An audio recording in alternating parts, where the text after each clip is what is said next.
Muy buenas a todos, capítulo 15, capitanes.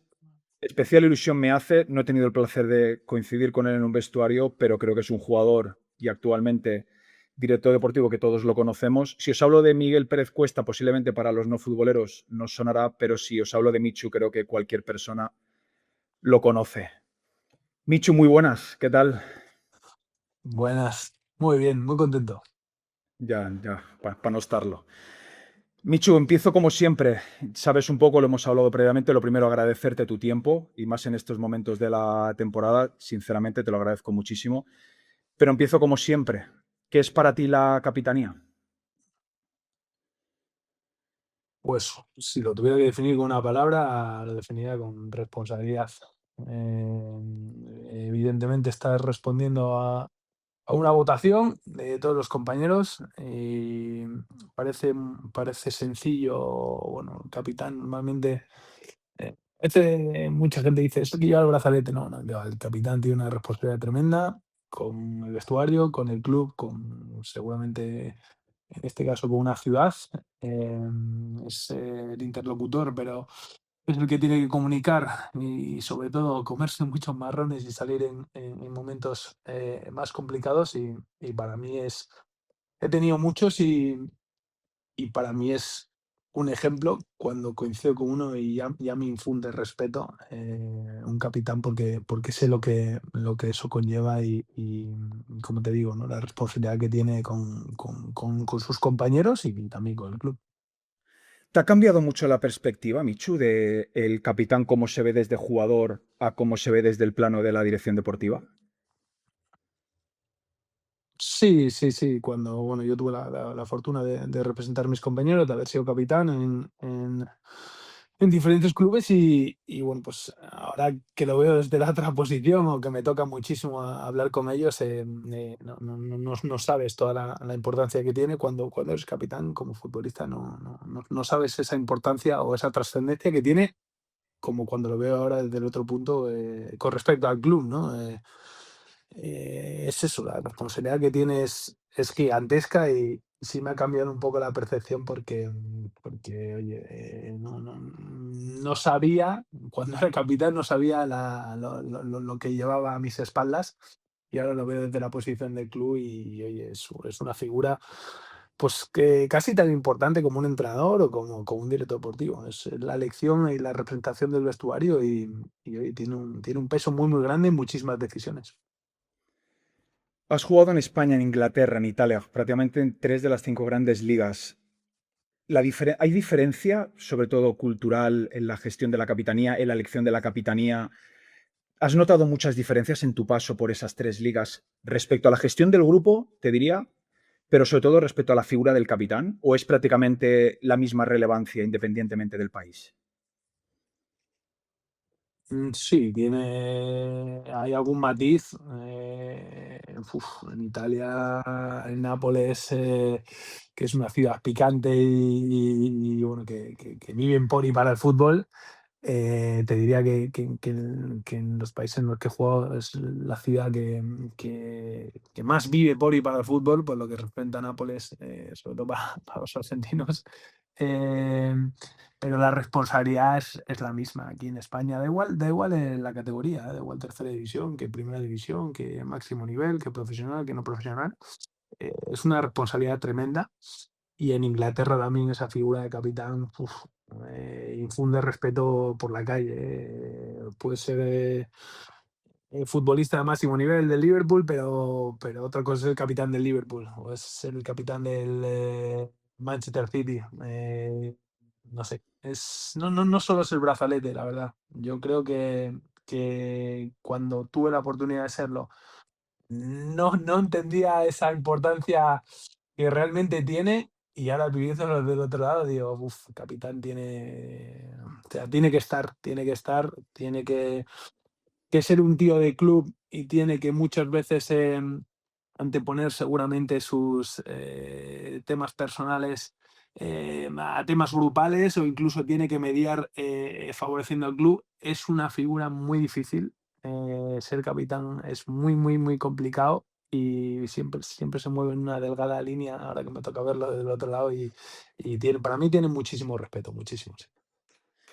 ¿Cómo crees que debe elegirse el capitán, Micho? Sabes que hay sitios o clubes, no sé cómo es, por ejemplo, en Burgos, ¿no? Pero en los equipos que has estado muchas veces es elección de grupo, se puede pues prácticamente ser una división, ¿no? Por elección de entrenador o puede ser incluso del club o incluso puede ser por la herencia, el más veterano.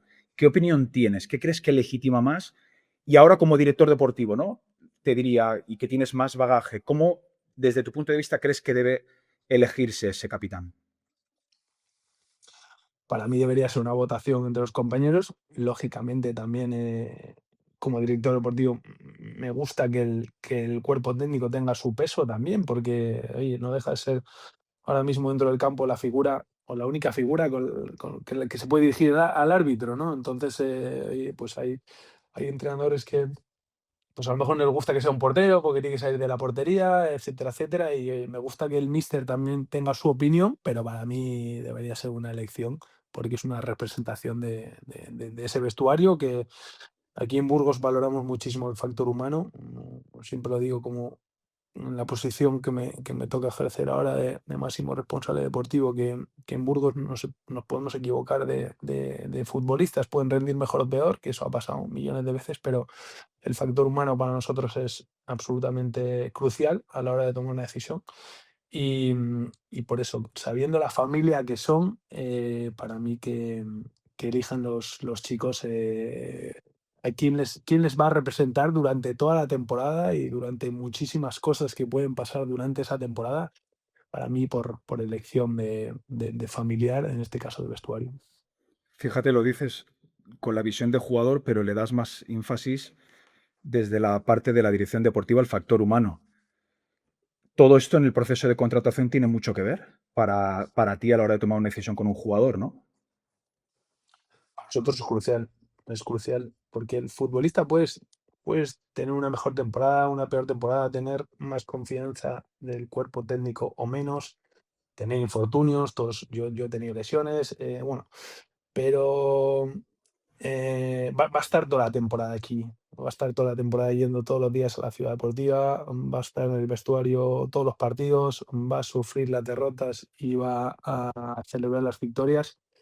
Y nosotros, como te he dicho, podemos fallar en futbolistas que rindan más o menos, pero nosotros el factor humano aquí es clave y creo que tenemos un porcentaje altísimo a la hora de todos los fichajes que hemos realizado en estas 5 temporadas que llevamos en segunda A, bueno, pues de buena gente y sobre todo tenemos unos pilares muy importantes.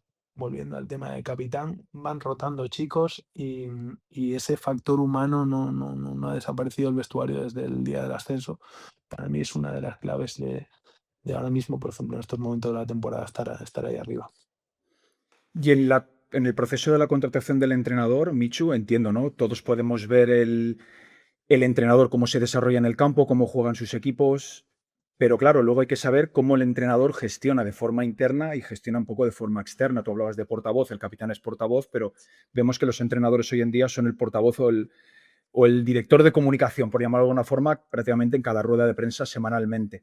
¿Cómo se detecta que podáis encajar, en este caso, entrenador, jugador? ¿Hay entrevistas previas? ¿Se hace un seguimiento? ¿Intentas tener una relación, feedback? ¿Cómo recabas información también para no equivocarte? Porque en los últimos años, en ese sentido, tampoco os habéis equivocado. Todo ha ido muy de la mano, ¿no? Incluso se ha podido ver el factor familia, el bien común, independientemente de quién esté. El Burgos siempre ha mantenido esa esencia más de equipo que de individualidades. Sí, para nosotros también el proyecto que le presentamos al míster, al cuerpo técnico que esté en cada momento, es ese, ¿no? Somos un equipo humilde, límites salariales es público, tanto después del mercado de verano como del mercado de invierno, y no engañamos a nadie. Oye, tenemos los recursos que tenemos para confeccionar la plantilla, pero esto es una familia, no podemos perder eso porque estoy convencido de que el día que lo perdamos va a ser un hándicap muy grande y va a costarnos mucho reponernos. Entonces yo creo que el cuerpo técnico ya sabe a dónde viene, el cuerpo técnico que esté en cada momento sabe lo que es Burgos, porque somos transparentes en ese sentido. Eh, una de las cosas que más nos cuesta o que nos resulta más difícil como director deportivo, oye, tú puedes ir a ver un partido de fútbol, te puedes enamorar de un futbolista, oye, este futbolista me gusta, me encanta, creo que tiene un talento tremendo, es muy joven, no sé, creo que lo vamos a poder firmar y luego lo vamos a vender por una millonada, que eso sería ideal. Eh, pero en el tema del entrenador necesitas recopilar mucha información de chicos que ha tenido, de proyectos que le han ido muy bien y proyectos que no le han ido tan bien, para saber cómo se maneja en esas situaciones, porque si no, de un entrenador lo único que puedes hacer es enamorarte como de un futbolista, pero por la forma en la que juegan sus equipos, o cómo dirige, o cómo crees tú que gestiona en una situación en superioridad o en inferioridad. Es muy difícil saber luego cómo va a caer el entrenador en el vestuario. No sabes cómo va a gestionar el día a día. Es muy difícil recabar esa información. Entonces, bueno, lo que vendemos, como se lo vendemos a los futbolistas, es sobre todo, mira, esto es una familia, aquí tenemos los recursos que tenemos y mira, son absolutamente guerreros y profesionales dentro de las condiciones que tenemos. Aquí llegan todos los futbolistas, no hay apenas multas, llegan los primeros todos, se van los últimos todos. O sea, es un lujo poder trabajar aquí porque no hay ningún problema externo, apenas hay problemas externos. Son 5 temporadas, nunca hemos tenido Em, ningún problema con nadie, con ningún equipo. Hemos perdido, hemos ganado. Lógicamente, cuando hemos perdido estamos fastidiados como todo el mundo, pero más o menos hemos sido un equipo, creo, modelo para otros competidores que hemos tenido durante estas 5 temporadas en la Liga Hypermotion. Vámonos a tu etapa como jugador, un poco nos vamos a ir más atrás, a ver si te saco sonrisas también, porque al final hoy en día te preguntamos mucho por gestión, por... Luego volveré, ¿eh? No te me relajes porque te volveré a atacar un poco por ahí, pero debutas, corrígeme, muy joven en el Real Oviedo, con lo que representa, más que un poco lo que puede llegar a representar, si me lo quieres explicar y esa presión, te quiero preguntar cómo recuerdas ese primer paso y sobre todo, siendo tú joven en ese momento, cómo han cambiado los jóvenes en lo que tú eras cuando entraste en un vestuario de veteranos y en lo que son los jóvenes cuando te entraron en un vestuario, ¿no? ¿Ha habido mucho cambio, Michu? Buah, brutal, en mi opinión, brutal. Yo cuando, bueno, debuté con 17, pero en el primer equipo del Real Oviedo, que por aquel entonces estaba en tercera división, para mí era haber cumplido el sueño, independientemente de la categoría, porque me acuerdo eh, que ganamos 1-0, que tuve la fortuna de marcar el gol, que salió en la segunda parte y no sé si habría 12, 15 mil espectadores, que era una locura jugar para el equipo de tu ciudad, a pesar de ser tercera división. Y yo me acuerdo que meto gol en la segunda parte y sabía que me iba a tocar, si el partido se ganaba, salir en prensa. Era el canterano que debutaba y al final acabamos ganando 1-0 con mi gol y estaba muy, muy, muy nervioso sabiendo que tenía que salir a conferencia luego y me acuerdo de pedir por favor que no me sacaran a mí. Al final tuve que salir y ahora ya vas comunicándote mejor, pero me acuerdo cuando me subían a entrenar, etcétera, etcétera, que no se me ocurría ni levantar casi la mirada, ni lógicamente opinar sobre nada. Intentaba observar todo lo que podía en el poco tiempo que tenía para las cosas, ir cogiendo cosas para el resto de mi vida positivas y no tan positivas. Y ahora yo creo que el mundo ha evolucionado tanto que ya los chicos son capaces de, con 17 años como tenía yo, entrar a un vestuario y pues quitarle un penalti a Curro Sánchez y no ponerse ni colorados en ese sentido, ¿no? Entonces, bueno, oye, ese descaro está muy bien porque son capaces de plasmarlo dentro del terreno del juego, pero bueno, también genera algún tipo de discusión interna, sí. Ha cambiado mucho, pero no se podría gestionar, entiendo, ¿no? Como nos gestionaban a nosotros en su momento. En la actualidad te tienes que adaptar y mantener ese equilibrio, pero sin llegar a perder ciertos valores que te inculcaron en su momento. Crees más en ese equilibrio, ¿no? Sí, sí creo en el equilibrio, pero jolín, no sé, ese respeto que yo tenía por un veterano que lógicamente venía con 1000 millones de partidos más que yo en fútbol profesional, yo creo que se ha perdido un poco. Repito, me gusta que esos chicos que suben con 17, 18, 19 años tengan dentro del campo, pues todo lo contrario, esa falta de respeto, de poder quitarle una falta o pelearle una falta a un futbolista que lleva tiradas 500 faltas en su carrera.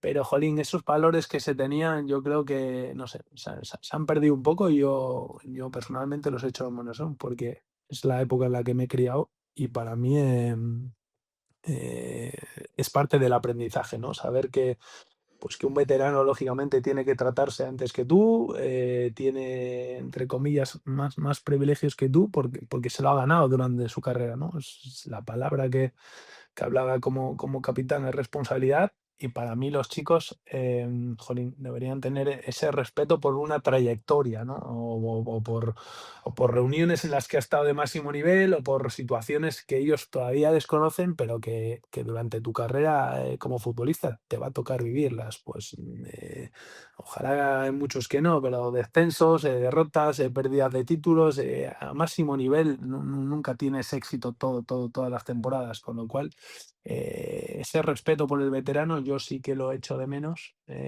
porque a mí me enseñó mucho y fue la época en la que me crié. ¿Te ayudó alguien en ese proceso, Michu? ¿Recuerdas a alguien alguna persona, algún capitán, algún jugador que te ayudara en ese aterrizaje? Sí, me acuerdo de Diego Cervero, que, bueno, era un ídolo y teníamos relación ya de amistad. Ahora está de doctor en el Real Oviedo, de médico, y no sé, he tenido muchos, incluso en Nápoles, pues te podría decir Marek Hamsik, que era una auténtica leyenda allí, era el capitán. Es un tipo eslovaco, frío del norte, pero tú llegabas al vestuario y oye, cuando tenía que hablar, lógicamente ahí no se escuchaba ni los pájaros, ¿no? Entonces, a mí esa figura y ese respeto que te imponía por su trayectoria, jolín, me ayudaron un montón y me vienen súper bien ahora a la hora de gestionar como director deportivo porque, jolín, evidentemente ya no soy futbolista, pero todas esas vivencias, algo siempre le sacas y ahora me ayudan en la profesión que estoy desarrollando ahora mismo. Llegas a Vigo, te asientas ya prácticamente en el fútbol profesional. Te debo decir que te recuerdo y mucho de esa época, jugando en una posición que luego diferente a la que luego te vi más adelante, pero de eso también te preguntaré. Coincides, fíjate, con jugadores que ahora son o han sido también leyendas yaguaspas, en un vestuario donde se mezclaba gente joven que luego habéis hecho carreras formidables con gente más veterana, con Joselu, si no me equivoco.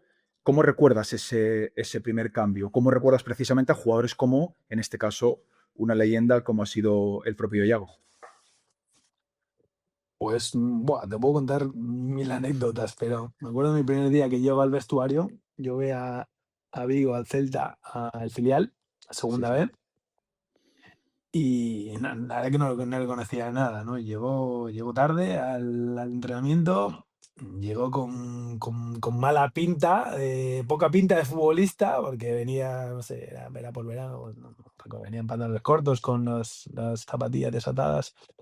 Yo no la conocía y mi primer pensamiento fue: "Madre mía, tú, ¿quién será este?". Y ya en el primer entrenamiento, cuando ya vi un par de cosas, dije: este es el mejor. De los que estamos aquí, seguro que es el mejor". Y luego mira en lo que se ha convertido, ¿no? Se ha convertido en, no sé, yo creo que puede ser el mejor jugador de la historia del Real Club Celta Vigo, o el que más impacto ha tenido. Me parece, que ha evolucionado tanto y que no ha perdido ese talento que yo le vi el primer entrenamiento en el Celta B, que bueno, pues otro que se ha convertido en un capitán y en una referencia para millones y millones de chicos de este país que empiezan a jugar al fútbol. Fíjate que fuiste uno de los primeros jugadores que vi un playoff. El playoff no existía, corrígeme si me equivoco, creo que el primer playoff lo juegas tú con el Celta. Te pregunto, como jugador, te deseo, ya sabes que siempre lo mejor, ojalá lo vivas como director deportivo en algún momento y ojalá sea también muy cercano, pero bueno, te hago dos preguntas en una. ¿Qué es jugar un playoff? Michu, y fíjate, te lo pregunto porque tú has competido por ganar títulos y los has ganado. pero muchas veces se habla de que ascender con un equipo o jugar ese perfil de partidos es lo que está más cerca, al menos yo es lo que te puedo contar, el haber jugado o el haber ascendido, no he ganado títulos, pero todo el mundo habla, los que han conseguido ganar un título, que es lo más cercano a ganar un título, si no es que incluso hasta más. ¿Qué es jugar un playoff para ti? ¿Cómo recuerdas esa experiencia? Bueno, la recuerdo complicada porque me tocó vivir la cara amarga, ¿no? Yo tiraba en Granada un penalti para pasar a la final, en la semifinal contra Granada y luego la final con el Elche. Y tiraba para ganar y fallé. Sí que es cierto, había ganado 1-0 en la ida y había tenido la fortuna de meter ese gol, pero tiraba para ganar y fallé. De hecho, habían tirado 4 compañeros delante, entre ellos Yaguas, Pastrasorras, Quique de Lucas, habían tirado maravillosamente el penalti y yo me quedé el quinto. Me dejaron el quinto porque veníamos de practicar penalti durante toda la temporada y no había fallado ninguno. Era como que bueno, dejamos a Michu el quinto que lo va a meter y fallé. Con lo cual recuerdo ese playoff amargamente, con una tensión brutal. Y con respecto a lo que me dices, que yo he tenido la fortuna de ascender de tercera a segunda B con el Real Oviedo hace 1000 años ya, y he tenido la fortuna de ganar un título en Wembley.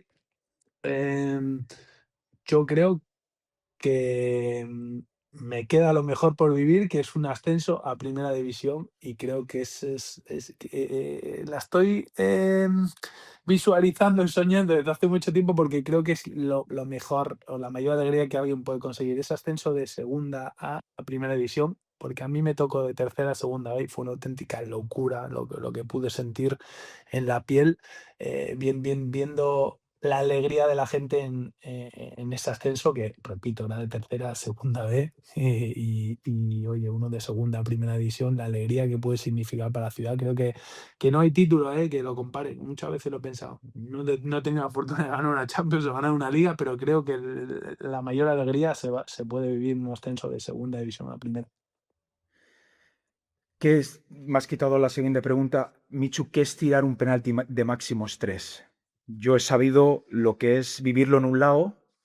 Me he puesto mucho en la cabeza porque me ha tocado ponerme en la cabeza del que lo va a lanzar. Te tengo que contar una cosa. Yo siempre he sido muy preguntón. He coincidido con muchos jugadores de esa plantilla y todos me dijeron que te tenían una confianza terrible. Es más, cuando entra el cuarto, el comentario que me llegó y me dicen, ya está, este es imposible que falle. Pero ese recorrido del medio del campo hasta el punto de penalti dicen que se hace muy largo. Y fíjate, de un gran especialista como eras tú, ¿qué es tirar un penalti de máximos tres? Pues a veces todavía en la cama, 1000 años después, sigo recorriendo esa distancia en los Cármenes del centro del campo al punto de penalti, así que imagínate. No sé, se te pasan millones de cosas por la cabeza. Yo mi fallo, y es un aprendizaje ya que tengo para el resto de mi vida, lógicamente, esto fue una desgracia porque fallé, pero es un aprendizaje. Para mí dudar es fallar. Yo tenía claro antes de subirme en el avión de Vigo a Granada si había penalti, cómo lo iba a tirar. Y en ese trayecto, que repito, sigo soñando alguna vez en mi cama, del centro del campo al punto de penalti en los Carmes, se me pasaron por la cabeza tirarlo de 300.000, 500 maneras distintas, cuando sabía antes de subir al avión cómo lo tenía que tirar, porque lo había tirado así durante toda la temporada, ensayando, lógicamente, en entrenamientos. La tensión es tremenda, no la puedo explicar, y para mí el fallo está en la duda, porque si hubiese tirado como había tirado 1000 veces durante esa temporada entrenando, hubiese metido gol seguro, y como cambié tantas veces, al final no pude ni siquiera tirarlo entre los palos, con lo cual sí, sí. Los compañeros sé que me tenían fe porque nos quedamos para el quinto y al final luego encima sientes una responsabilidad de haberles, jolín, de haberles fallado que es que a mí me resultó mucho superar. Bueno, por suerte, tanto el Celta como Michu luego consiguieron estar donde merecían, que es los dos Eso es. en el máxima competición de nuestro fútbol, y así os lo merecíais, porque erais igual que esos cuatro equipos de playoff eran cuatro equipazos, os lo había merecido cualquiera, pero por suerte tanto el Celta como Michu. Michu da un paso. Cambia de posición, llega Vallecas. Te hago dos preguntas. Se habla mucho del vestuario de Vallecas, de lo que es el aroma. Además, la primera vez que he tenido la suerte de coincidir contigo fue en el centenario del Rayo Vallecano. Yo también había rascado mucho porque, insisto, soy mucho de preguntar por la gente que te llama la atención. Fue un año, pero no solamente te recuerdan por los goles, te recuerdan por mucho más. Y no lo digo yo, lo dice que el club decide tenerte allí. Ese vestuario, te hablo de mi época, pero parece que eso viene de años pasados. ¿Es ese vestuario diferente, ese vestuario cercano? ¿Era ese vestuario de humilde, comprometido y muy identificado del bien común también, como has hablado con similitudes a lo que es el Burgos? Sí, otro aprendizaje que me llevé, solo un añito en Vallecas, y es un poco también, esa unión con el barrio, ¿no? A ti te ha tocado, vivirlo, lógicamente, y eres una referencia también para todos los vallecanos, y yo creo que eso es clave del éxito, porque estás hablando hoy mismo, pues, de un equipo que está a 3 partidos de conseguir un título europeo, ¿no? Tampoco es el club con más recursos del mundo y eso quiere decir que ahí tienen una familia tremenda. Creo que, bueno, a mí me tocó con Movilla, ¿no? Venían de una ley concursal, yo llego a Primera División, habían conseguido ascender y yo creo que la figura de capitán en Vallecas es, hoy con Óscar, lógicamente, es brutal ese peso que tiene para todo un barrio.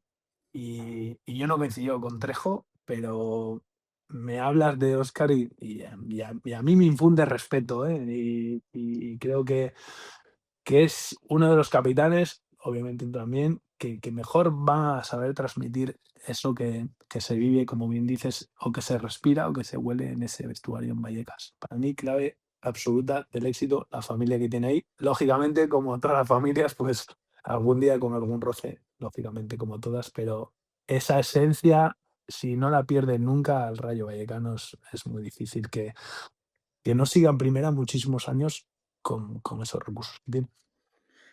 Fue un año, pero conoces bien el Rayo y estás bien informado respecto a Choco, a Trejo. Pero hay un cambio, cambias de posición y aparece un nuevo Micho, ¿no? Pasas a Sí, jugar más es arriba. eso es, sí, me acuerdo perfectamente, primera jornada de liga que llevó Tamu, tarde, y debutó el San Mamés en primera división en la Catedral, en el antiguo San Mamés, de delantero centro. Bueno, sale el partido bastante bien, empatamos a 1 y todavía no había cerrado el mercado, etcétera, etcétera, y Sandoval decide contar conmigo en un partido amistoso y, bueno, pues no sé si hago 5 goles o así, no teníamos delantero. Y, y ahí me quedo. 15 goles de liga, 2 en copa y 2 años que había firmado, luego me traspasan a Swansea. Para mí Sandoval supo sacar, la mejor versión de mí, porque, oye, pues vio ese talento que podía tener o esa cercanía al gol. De hecho, la mayoría de mis goles siempre fueron, con un primer contacto jolín, eso dice mucho de ese olfato que tiene el rematador, un instinto innato seguramente, y que, pues, otros entrenadores no me supieron sacar o no supieron ver porque, como bien dices tú, jugaba en posiciones más atrasadas. Entonces, oye, coincidió, salió la cosa muy bien y para un chico ya con 25 años, que no era un chavalín, debutar en primera división y hacer 15 goles, estás hablando de una cifra que es, jolín, muy, muy valorable porque era mi primera experiencia en primera división. Y lo llevaste muy bien y por eso te quería preguntar también, ¿cómo se gestiona eso, Michu? Porque pasas de ser un jugador muy bueno de segunda división, pasas a primera división, pero es que pasas a ser un jugador que en el poco tiempo vas convocado, si no me equivoco, con la selección española, eres un jugador que está en el foco y en el... Incluso jugadores que hoy en día son ídolos mundiales se fijaron en ti en ese momento y no te quiero sacar una anécdota que la habrán sacado mucho, incluso fíjate la curiosidad, el otro día cuando a mi hijo yo le explicaba a quién iba a entrevistar, yo le hablaba de una celebración que él la ve en un futbolista que lo conoce todo el mundo y le digo, esa celebración viene de al chico que voy a entrevistar, que precisamente jugó en el Rayo. Pero, ¿cómo llevas todo eso? Porque es que pasas a ser un jugador de estar en boca de todos. Sí, es un cambio brutal.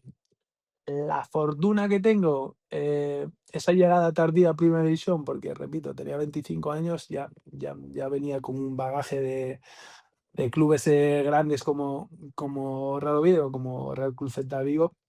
Y bueno, esa irrupción, que lógicamente a mí también me sorprende porque ni siquiera yo lo esperaba, pues ese vestuario, esas, leyendas que había allí, como por ejemplo, Movilla, o como por ejemplo Mitchell, que está entrenando ahora en Girona, con una experiencia también gigantesca, me ayudaron mucho, ¿no? Recuerdo a Mitchell jolín, yo soy un tipo tímido, me considero tímido fuera del campo, pero dentro del campo me transformaba y Mitchell siempre me animaba, empujaba. Recuerdo un partido que ganamos 4-2 al Racing, que meto 2 goles y bueno, ya llega un momento en el minuto 83 o así que bajo otra vez a posiciones, en las que jugaba antes, más en el medio del campo, como a mantener una posición, y después del partido me riñe y me dice: "Jolín, llevas 2 goles, tienes que ir a por el tercero, tienes que ir a por el tercero". Esa ambición, me la contagió y pude acabar, con esas cifras goleadoras jolín, para un chico que llegaba a Primera División, que no tenía ninguna experiencia, que era el sueño de cuando yo empecé a jugar, pues jolín, eran lógicamente muy, muy, muy, muy grandes. ¿Cómo era Mitchell como jugador? Yo lo tuve como entrenador. Como jugador me enfrenté, pero ¿cómo era?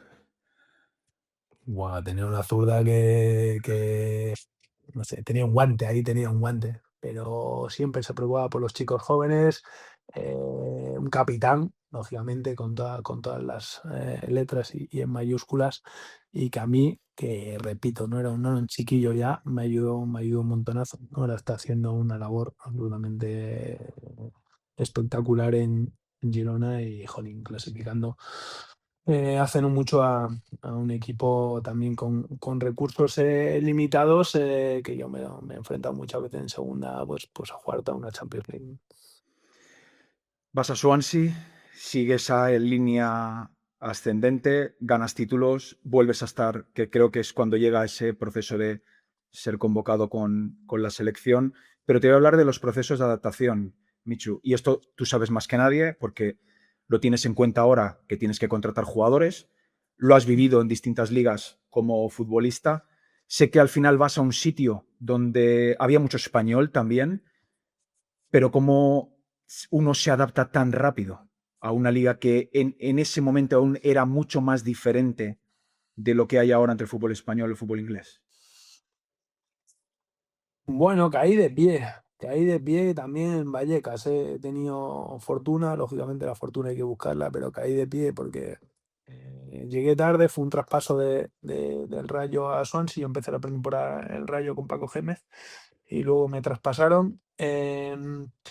Y, joder, el primer día pues ganamos 0-5, tengo la fortuna de hacer 2 goles, y una asistencia. El segundo día ganamos 3-0, tengo la fortuna de hacer un gol en casa, y el tercer día empatamos 2-2 y tengo la fortuna de hacer un gol. Entonces la irrupción también fue tremenda, y al final, jolín, me lleva a una llamada con la selección española, em, que para mí sí que ahí ya estaba hablando del mejor equipo del mundo. Venían de ser campeones de Europa, campeones del mundo, campeones de Europa, y clasificamos otra vez para Copa del Mundo de Brasil, que luego ya sí que no se pasó la fase de grupos, pero no sé, para mí el mejor equipo del mundo. Estamos hablando de Iker Casillas, Víctor Valdés, Sergio Ramos Piqué, Xavi, Iniesta, Cesc Fábregas, Villa, Torres, o sea, un equipo invencible. Y yo solo tener la fortuna de poder haber ido, 10 días con ellos a las Rozas y debutar representando mi país es una cosa de las que hablo con orgullo.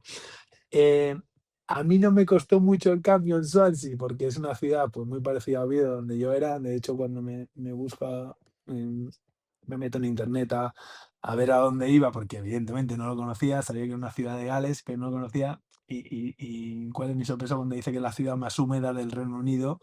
Digo, bueno, pues ahí, aquí va a estar lloviendo muchos días al año. Gracias a Dios que vengo de Oviedo, que también llueve bastante. Y luego, tuve la fortuna de coincidir ya en pretemporada con muchos españoles. De hecho, le apodero un poco el Spanish Swansea ese, y el proceso de adaptación era mucho más sencillo, ¿no? Hacíamos mucha vida, con mis compañeros españoles, y luego el entrenador era Michael Laudrup, que también fue uno de mis ídolos como jugador. Entonces por eso digo que caí de pie y el proceso de adaptación fue muy sencillo porque Michael hablaba perfecto español. Luego cuando te ganas ese respeto en el campo, da igual el idioma, etcétera, etcétera, el resto de compañeros, vamos, ya según entras por el changing room, que llaman allí, por el vestuario, jolín, ya infundes el respeto, pero porque te lo ganas dentro del césped y yo no solo, en este caso, con goles, sino con un comportamiento jolín, de dejarme todo lo que tenía en el campo. Y yo creo que en Vallecas una de las cosas por las que me valoran, aparte de los goles, es porque por lo menos veían que un chico allí se dejaba todo lo que tenía dentro, podía salir mejor o peor la actuación, pero eso es una de las partes que en el Rayo valoran mucho y que los chicos hoy en día lo hacen también porque joder, están haciendo un trabajo magnífico. ¿Hay mucha diferencia en el fútbol español al fútbol inglés para el Sí, jugador? sí, sí. Sí, sí, físicamente, uf, hace mucho tiempo de mi época allí y lógicamente el fútbol va cambiando año tras año, ¿no? Ahora con el implemento de la tecnología. Pero sí, sí, la liga es muy, muy, muy, muy física, muy física. Em, Creo que el español destacó tanto allí, te puedo hablar de Santi Cazorla, de David Silva, por ese talento que tenían, pero físicamente la liga es una barbaridad. Son muchos partidos, hay muy poco descanso, y los partidos son muy, muy, muy de ida y vuelta. Para mi forma de jugar me venía genial, em, pero físicamente esa liga es una barbaridad. Sí. Te estoy sacando sonrisas, me alegro porque al final hoy en día se te pregunta por la actualidad, por el control económico, por el mercado, por los fichajes, por la presión. Pero ahora tengo que entrar en un... lo voy a demorar un poco porque te voy a preguntar qué se siente o cómo se gestiona, Michu, el tener un compañero que se sienta contigo a que ese compañero pase a ser el entrenador, como creo que fue Eh, Gary Monk. sí, Gary Monk, sí. Bueno, a mí me pilló en esa época, me pilló lesionado, pero mm, es duro porque con ese compañero pues fue confidente o tuviste situaciones muy, muy personales y pasa a ser tu jefe directo, la verdad. Pasa de ser un amigo, entre comillas, a ser un jefe directo. Y es difícil para los dos, ¿eh? También para el míster fue complicado ese cambio. Lógicamente tenía más amigos em, que otros que eran compañeros nada más y luego pasas a tener una responsabilidad tremenda como entrenador. Ya tienes que volver a guardar la distancia, lo cual es difícil porque alguno de los dos, tanto entrenador como jugador, puede interpretarlo mal, decir, jolín, este chico, pues no sé, venía y que se nada todos los días conmigo, ahora tiene que se a la mesa de enfrente. Bueno, usted estará haciendo algo mal, llega la primera ligación, no te pone, o pone más a otro chico. Bueno, es muy, muy complicado ese rol, pero a medida que van pasando entrenamientos, van pasando días, tienes que asumir que es tu jefe, que puede tomar decisiones que tú entendías a lo mejor como jugador que nunca iba a tomar y que al final tiene que tomarlas. Entonces tienes que aceptarlo y bueno, fue una experiencia también. Pero luego te tocó a ti, porque luego tú has pasado a estar en la parte de la deportiva y has coincidido con gente con la que has tenido relación y has tenido que mantener esa distancia y hablas mucho desde la voz de empatizar en este caso con el entrenador, porque creo que luego te tocó a ti, ¿no? Con algunos Sí, también. luego me toca a mí. Sí, a mí yo tengo un ejemplo muy claro que es Saúl Berjón, que es amigo personal, es amigo íntimo y que me tocó, bueno, coincidir en Oviedo, yo como secretario técnico, pero aquí en Burgos como director deportivo, de firmarle, de, yo qué sé, no sé, de estar cenando juntos muchísimas veces y pasar a venir de Oviedo a Burgos el día de descanso, cada uno en un coche, por yo no querer coincidir con él o ya nunca más ir a cenar con él mientras ha sido futbolista y yo su jefe directo y es un amigo personal, íntimo, para de toda la vida. Y bueno, yo siempre he intentado guardar ese respeto con todas las experiencias que he aprendido en la vida, porque para mí el fútbol es de los futbolistas, lógicamente yo tengo una responsabilidad muy grande, pero el fútbol es de los futbolistas y es difícil esa línea, pero yo siempre he intentado guardar una distancia importante con los chicos, empatizando, como tú bien dices, muchísimo con ellos, porque he estado en su silla sentado muchas veces, pero hoy no deja no dejan de ser su jefe y tienes que tomar decisiones, entonces yo necesito guardar esa distancia, más por mí seguramente que por ellos, pero claro, luego jolín, a Saúl le he tenido que llamarle al despacho para decirle: "Oye, esto no lo estás haciendo bien", o jolín, sabiendo que después, años antes podíamos salir del estadio e ir a tomar una cerveza juntos. Entonces eso ya dejó de pasar y ahora ha vuelto a pasar porque ya no soy un empleado directo, así que Y también es una forma de protegerlo a él dentro de un vestuario por el mero hecho de que ya sabes cómo somos los compañeros, ¿no? Eso el jugador lo sabe, mantener la distancia. Tú seguro que Saúl lo entendería, por también un poco por lo poco que he podido conocer de él y de sufrirlo en algún sí. partido, pero creo que él con el tiempo se habrá dado cuenta de que esa distancia le protege. Hay algo por lo que no te he querido preguntar, pero te lo tengo que preguntar. Llega una lesión. Michu, subes muy rápido, eres un jugador de reconocimiento y te toca afrontar una lesión que todo lo frena en seco, prácticamente. ¿Es así? Sí, sí, sí, sí, vamos, en seco y tan en seco que me he tenido que retirar por esa lesión. Yo cuando tenía 17 años, eh, eh, y me enrollo un poco más, son experiencias negativas, lógicamente, como el penalti que fallé en Granada, que luego, o sea, las vives como puedes, las pasas como puedes, las digieres como puedes. Soy un chico que siempre le ha costado un montón digerir una derrota, una locura. Y ahora, pues, oye, más herramientas que tienes, más experiencia. Yo he naturalizado ir a terapia, hago terapia una vez por semana y a mí me viene espectacular. Em, Cuando a lo mejor lo hablaba con mis padres, que son más antiguos y, jolín, mamá ha empezado terapia, y mi madre ya pensaba: Hijo, ¿qué te pasa?". Ni nada, nada, nada que ver. Oye, puedo expresarme, tengo la ayuda y una persona que me da herramientas para digerir, pues, situaciones a lo mejor no tan positivas. Y a mí esa lesión me cambió la vida porque pasé de estar en la cresta de la hora a ser internacional absoluto con para mí, en mi opinión, el mejor equipo del mundo, tener prácticamente que dejar el fútbol por ya tener un dolor insoportable con el que sigo viviendo día a día. Yo me levanto de la cama y tengo un dolor ahí que me lo recuerda, mi cerebro cada segundo, cada paso que doy. Y aprendí a naturalizarlo y llevarlo con humor y a seguir, viviendo, sabiendo que fue un shock tremendo, no poder continuar haciendo lo que más amaba. Y con esas experiencias, creo que me he podido reinventar y sigo dedicado o sigo ligado a lo que más amo, que es el fútbol y a lo que mejor se me da, ¿no? Intentando aportar ahora mismo, lógicamente, desde otro punto de vista y desde fuera del césped, que como bien has dicho antes, lo he hecho un montón de menos. No se vive mejor que como futbolista, eso lo tengo claro, pero tengo la fortuna de seguir ligado al fútbol y, joder, lo agradezco un montón, la verdad. Es un deporte que amo, es mi vida. Creo que sin esto no podría vivir, pero sí que es cierto que fue un palo tremendo porque estaba muy, muy arriba. Nunca te imaginas eso, que: "Oye, Michu, hoy estás en la selección española compartiendo vestuario con Xavi y con Iniesta, y mañana prácticamente tienes que dejar el fútbol por un dolor que te sigue persiguiendo a día de hoy". Entonces, eso mentalmente es muy duro y me he podido reponer, pero lógicamente he necesitado ayuda.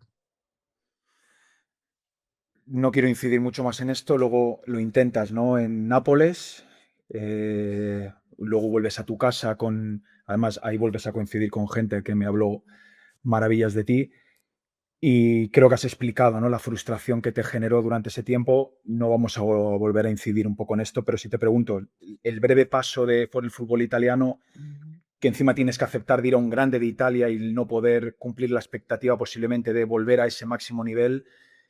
¿Qué te llevas del fútbol italiano? Diferencias culturales, se habla mucho del fútbol táctico, se habla mucho, además coincides con un entrenador que ha sido de los mejores en cuanto a currículum como Rafa Benítez. ¿Cómo es esa etapa en Nápoles? ¿Cómo me la resumirías? ¿Qué te llevas de eso? Bueno, me toca participar poco porque, con esa lesión tuve 4 operaciones después, intentando lógicamente recuperarme y que se fuera el dolor y nunca lo conseguí, la verdad. Pero, jolín, con Rafa Benítez me llevo muchísimas charlas, un entrenador, de máximo nivel, una preparación de partidos, europeos tremenda, y luego, jolín, voy a guardarlo siempre con mucho cariño porque, si tuviera que recomendar el fútbol italiano a alguien y tuviera que recomendar un estadio, les diría, San Paolo, ahora el Diego Armando Maradona, vayan a Nápoles a ver un partido de fútbol, por favor, porque la gente está absolutamente loca con el fútbol, vive por y para el fútbol. Tengo una experiencia que ¡buah!, le cuento a mi hijo y a toda la gente con la que puedo coincidir y me pregunta como tú, ¿qué te llevas de fútbol italiano? Me acuerdo de una previa de Champions con el Athletic Bilbao, que luego nos elimina en la vuelta, 3-1 perdimos en la Nueva Catedral, empatamos 1-1 en Nápoles, que jugamos la ida ahí con gol de Higuaín, que venía de jugar el Mundial. Y me dice Dries Mertens, que estaba en el banquillo también, como yo, me dice: Va a sonar el himno de la Champions ahora y, y la última estrofa corta la música y la canta el Estadio Capela. Y yo creo que nunca he tenido la miel de gallina tanto como en ese banquillo, porque es una locura como vivir en la Champions ahí. Para ellos es una religión. Y cómo cantaron ese himno ahí a capela, yo vamos, me lo llevo para toda la vida. Esa sensación que he tenido en el banquillo, de hecho, me pasa y tengo que salir 10 minutos y salgo absolutamente asustado de la presión que había en ese estadio, porque me había condicionado tanto a verles escuchar el himno antes del partido desde el banquillo. O sea, una locura, no puede ser. Estamos terminando, ¿eh? Pero te tengo que preguntar, todo lo que has vivido lo estás intentando reconstruir para ayudar, para que te ayude a gestionar situaciones en la actualidad. Nunca se habla. Yo viví una lesión muy grave también. Creo que empecé a entender al lesionado cuando pasé por el proceso de lesión, ir a visitarle al hospital, cuando tienes que recibir esa noticia dura. Aprendes mucho a empatizar con la persona. Incluso tú detectas cuando yo estaba en la cama y con la noticia de que a lo mejor se tenía que dejar, notabas mucho cuando se acercaba alguien que había pasado por eso, qué tenía que decirte y qué no tenía que decirte, ¿no? Muchas veces había una cosa, Michu, que llevaba muy mal. No te preocupes, que nada estás bien. Y yo sabía que cuando se iban por la puerta era, este está muerto. Y yo sabía que el que había vivido una lesión grave se había recuperado, pero sabía que yo no iba a volver, me decía todo lo contrario. O no me decía nada o aceptaba que esto se iba a acabar. Y eso es lo que más agradecía. Ahora eres director deportivo. Todo director deportivo, al que todo entrenador, por desgracia, las lesiones están en el día a día. ¿Eso te da un hándicap positivo al empatizar con el jugador cuando ves que va a pasar por lo que tú pasaste? ¿O no, te notas más cómodo dentro de la incomodidad, entiéndeme, y dentro de lo complicado que es? Pero ¿te ha dado una herramienta para ponerte al lado de ese jugador y saber gestionar ese momento? Sí, absolutamente. Esa experiencia por la que pasaste, lógicamente, la lesión está a la orden del día en el fútbol, en cualquier deporte, pero nadie piensa que le va a tocar a él. Y realmente hay lesiones todos los días en el deporte, todos los días.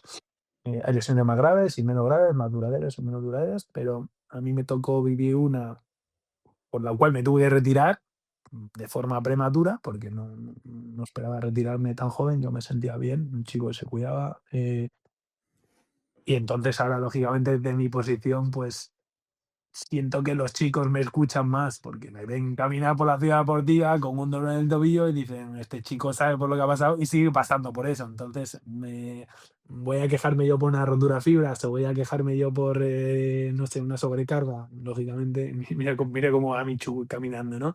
Eh, y comparto mucho contigo, ¿no? Y ahí está el protocolo de decir, venga, que de esta sales, y el otro que ya sabe lo que hay y te dice, sabe las palabras que tiene que decirte, ¿sabes? Y entonces tú notas quién te está viniendo a ver por protocolo, que lógicamente también agradece esas palabras de ánimo, y quién ya te habla de la experiencia de saber que te tienes que retirar por esa lesión, seguramente te tengas que retirar, ¿no? Entonces, eso se agradece, como he dicho antes, y no quiero repetirme mucho, de esas desgracias, entre comillas, he podido sacar las conclusiones positivas y hoy me valen para el trabajo que estoy desempeñando para poder ayudar a una tercera persona.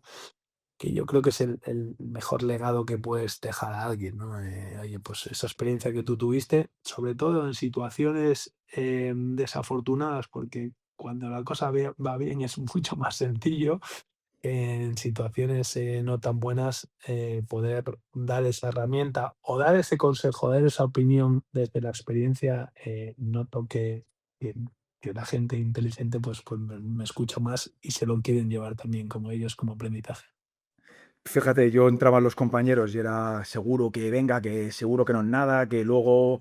Y Emiliano Velázquez, un central que se había lesionado de gravedad, que sabía lo que había vivido, entró, llegó solo y lo primero que me dijo, y fíjate, esto nunca lo he explicado, me dijo con su acento, ah, pa, estás Argentino, ¿no? muerto, uruguayo, estás muerto, Uruguayo. olvídate del fútbol. Me sacó una sonrisa y era con el que yo sentía en ese momento que quería que se quedara, porque sabía que me estaba diciendo la verdad, no se estaba compadeciendo, me estaba acompañando en un proceso que sabía pues que me ayudaba a ver que no iba a seguir jugando y fíjate, lo intenté un año y medio, Michu, y la última vez que coincidí contigo era en un partido y ni tú ni yo estábamos para jugar ni 10 minutos con personas que nos doblaba alguno, bueno, no doblar, pero tenían muchísima más edad que yo.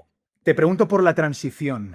¿Todo ese proceso te ayudó de intentarlo en Nápoles, de intentarlo en tu vuelta a casa, en ir dándole vueltas? Al menos fue algo positivo en adelantar ese proceso de transición en esto se va a acabar, me veo yendo hacia aquí. ¿Hay algo positivo de ese proceso? ¿O en ningún momento te planteaste y cuando ya directamente colgaste las botas fue cuando le diste vueltas? No, lógicamente no, en tu cabeza no está retirarte tan pronto, pero ya cuando la primera vez que tengo ese dolor, lógicamente intento con una cirugía pues que se vaya, no desaparece, y llega un momento en el que, repito, con ayuda, empiezo a comprender que es el final de mi carrera y que de un día para otro se acabó el fútbol y que tengo que formarme y que como me encanta y me apasiona el fútbol y quiero seguir ligado a ello, pues eso, que tengo que sacar los cursos de entrenador, hacer el máster de dirección deportiva. Tenía claro que a medida que pasaban los días y aprendía y convivía y la experiencia que me había dado como futbolista, que quería dedicarme más a la dirección deportiva que a, que a ser entrenador. Y, y bueno, lo asumes de forma natural. Esa retirada prematura hace que, pues, que pueda entrar antes o con una edad más temprana que otros compañeros en esto de dirección deportiva y bueno, pues he sacado conclusiones muy positivas de esa desgracia que me ha tocado y eso siempre lo voy a decir. Estoy súper agradecido al fútbol porque hoy sigo ligado a él y todo lo que me pasó, que fueron pues alguna piedra, me ha llevado a estar donde estoy hoy y estoy hiper agradecido al fútbol. Fíjate, te voy a hacer una pregunta en dos.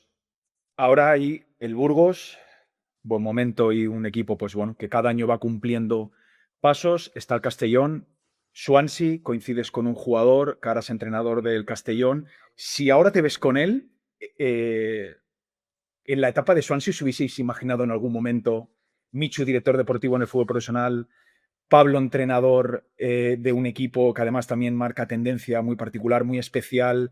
¿Os hubieseis imaginado alguna vez el Michu jugador, el Pablo entrenador, el jugador, los dos, ver dónde estáis ahora? Yo creo que no, conociendo a Pablito seguro que no.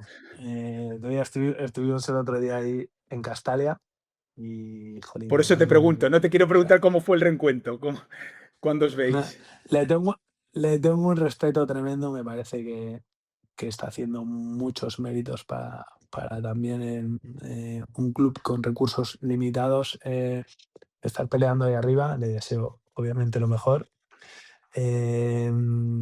Creo que esa experiencia que ha tenido como futbolista y esa coincidencia con Bielsa en Leeds le ha dado muchísimo y creo que lo está llevando a cabo. Así lo ha dicho en la entrevista, que me gusta mucho verlo.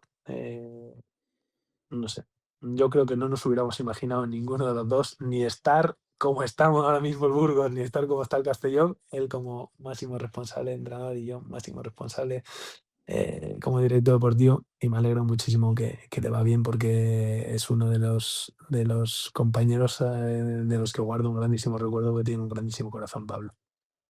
Te voy a hacer 3 preguntas más y te prometo que te dejo. Y ahora vuelvo a la etapa de director deportivo, lo siento, a lo que estás más acostumbrado.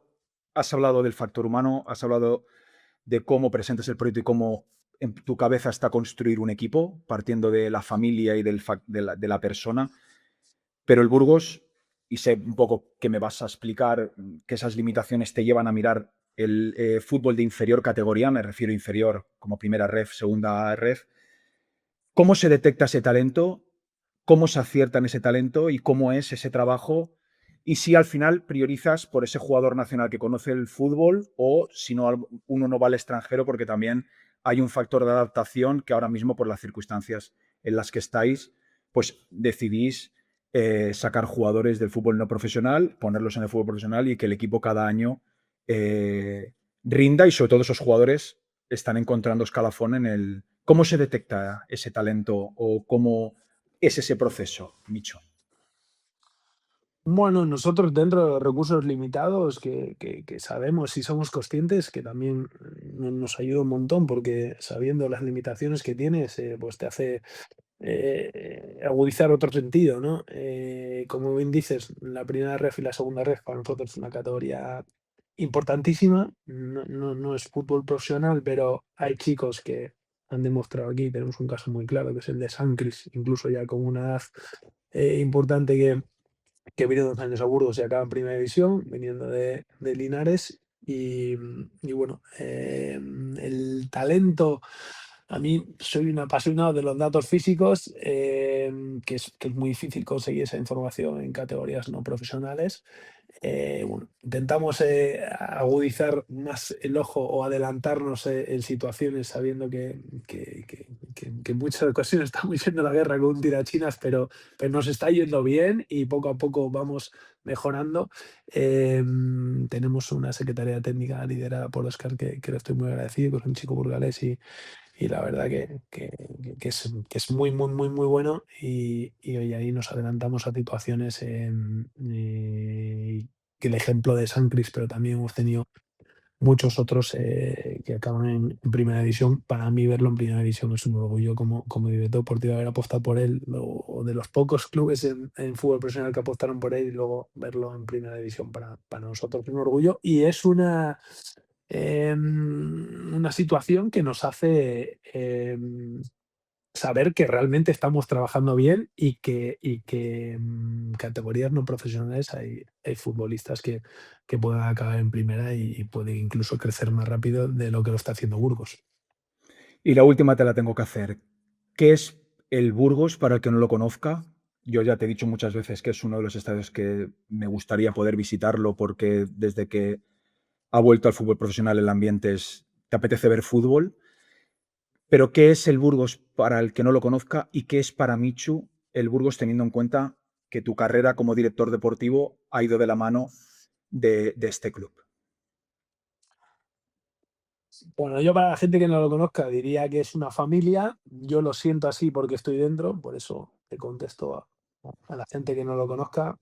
Em, es un estadio muy, muy complicado para vivir de visitante, porque la gente aprieta muchísimo, la gente está disfrutando con lo que se está consiguiendo, y se siente muy identificada, con ese factor humano que estamos siendo capaces de firmar desde la dirección deportiva. Y te pongo un ejemplo muy claro, que hoy es capitán, que es Miguel Ángel Atienza. O sea, la gente lo adora, es un medio centro defensivo, y la gente lo ama porque se deja todo lo que tiene, ¿no? Es un poco uno de los líderes del vestuario gracias a ese corazón que tiene, y lo que demuestra dentro del campo. Y luego, para mí personalmente, es mi vida. Yo soy asturiano, soy de Oviedo, soy del Oviedo, pero para mí el Burgos ya está en el corazón para siempre. Es muy difícil, creo que en una posición de responsabilidad como la que tiene el director deportivo, estar 7 temporadas seguidas en el mismo club, con 3 propiedades distintas. Y bueno, pues yo ahora mismo la verdad que en un futuro no me imagino no estar aquí. Lógicamente algún día no estaré aquí porque no voy a poder estar toda la vida, pero no me lo imagino en un futuro cercano porque cómo me ha recibido a mí esta ciudad y cómo ese sentimiento de pertenencia que hemos creado también, gracias a ese vestuario que tenemos, del que nos han hecho partícipes siempre, no sé, lo siento como mi familia y para mí es mi vida ahora mismo. No me imagino estar trabajando en otro club que, repito, que algún día me tocará, ¿sabes? Pues porque vendrá otro, me limpiarán de aquí, etcétera, etcétera, y lógicamente eso va a pasar, pero es difícil en un puesto de responsabilidad estar 7 años seguidos o 7 temporadas seguidas, que es las que llevo en ella. Michu, solamente te puedo dar las gracias. Se te recuerda en todos los sitios como una persona agradecida. Creo que acabas demostrando, y cualquiera que sea futbolero y siga la actualidad, has tenido oportunidades para crecer en otros sitios como director deportivo, igual que las tuviste como jugador. Insisto, se te recuerda como una persona muy agradecida. Suelo terminar el capítulo pues, con una frase, pero voy a terminar con que tú digas y te despidas, porque te voy a decir, no he tenido el placer de tenerte como compañero, pero eres una de las personas que cualquier deportista profesional quiere tener cerca. Eso como compañero no te voy a tener porque ni tú ni yo estamos ni para caminar, pero gracias, que te deseo lo mejor y que ojalá pues ese camino de la mano del Burgos sea en el máximo de categoría de nuestro fútbol, porque creo que personalmente tú y el club, pero sobre todo personalmente tú, te lo mereces. Muchísimas gracias.